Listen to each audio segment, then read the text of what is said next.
गौतम उस समय के हर मशहूर गुरु के पास गए। उनकी बौद्धिक क्षमता और ज्ञान पाने की लालसा इतनी तीव्र थी कि जो चीज समझने में बाकी लोगों को सालों लग जाते थे वो कुछ हफ्तों में ही सीख लेते थे। समाधि की 8 अवस्थाएं होती हैं। गौतम ने उन सभी अवस्थाओं को प्राप्त कर लिया था, मगर फिर भी वो जानते थे कि यह जीवन की संपूर्णता नहीं है। उनके अंदर अब भी ज्ञान पाने की तीव्र इच्छा थी। जब सारे उपाय बेकार हो गए तो उन्होंने अंतिम मार्ग का सहारा लिया, जिसे समाना कहते हैं। समाना साधकों के जीवन के सबसे मूलभूत पहलुओं में से एक ये है कि वो कभी भोजन नहीं मांगते, बस चलते रहते हैं, चलते रहते हैं। गौतम ने इस मार्ग को इतनी कठोरता से अपनाया कि वो उस दिशा में नहीं जाते थे जिधर भोजन मिलने की संभावना होती थी। वो बस सीधा चलते थे। इस प्रक्रिया में उन्होंने अपने शरीर को इतना नष्ट कर लिया, वो इतने कमजोर हो गए कि वो बस हड्डियों का ढांचा बनकर रह गए। वो कभी भोजन की तलाश में नहीं जाते थे। उन्हें जब भोजन दिया जाता था तभी खाते थे।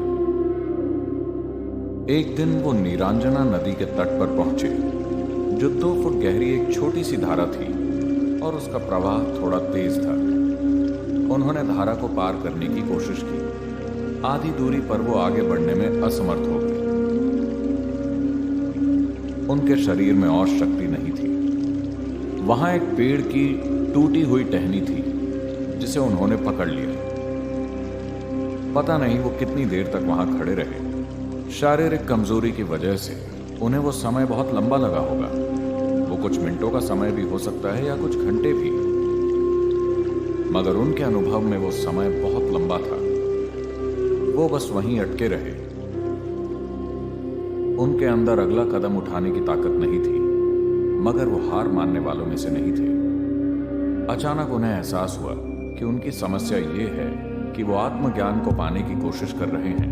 वो आत्मज्ञान को खुद के साथ घटित होने नहीं दे रहे, वो उसे प्राप्त करने की कोशिश कर रहे हैं। वो एक असीम अनंत आयाम को पाने की कोशिश कर रहे हैं। फिर वो शून्य हो गए।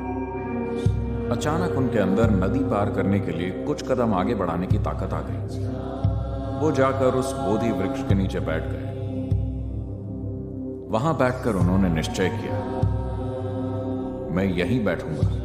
या तो मैं आत्मज्ञान प्राप्त कर लूंगा या यहीं प्राण त्याग दूंगा। मैं यहां से नहीं उठूंगा। और वो बैठ गए। पूर्णिमा का चंद्र उग रहा था और उन्होंने परम ज्ञान प्राप्त किया और परमानंद की अवस्था में वहां बैठे रहे।